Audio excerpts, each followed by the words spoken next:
Hi everyone, I'm Ujjwal and you're watching DigitWise. In this video, I'm going to show you how to limit social media apps on Mac. So, social media app can easily consume more time than you realize. Whether it's Instagram, WhatsApp, Facebook, X, or another app, it's easy to keep switching back throughout the day.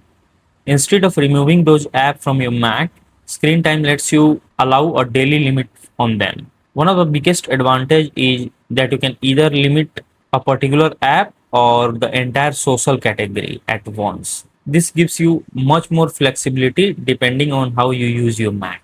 So to do that, first click on the Apple logo and then choose system settings. Now in the left side pane, go to screen time and here click on app limits. Now make sure you have enabled the toggle right to app limits and next click on add limit. Now if you want every social media app to share only one daily limit, then simply select the social category.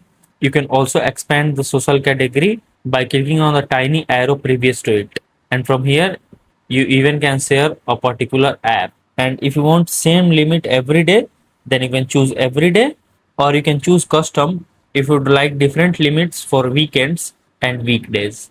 After that, click on edit and then customize each day individually. Once done, click on done and that's it. So if this video helps you in any way, then do like it and subscribe to the channel. Thanks for watching.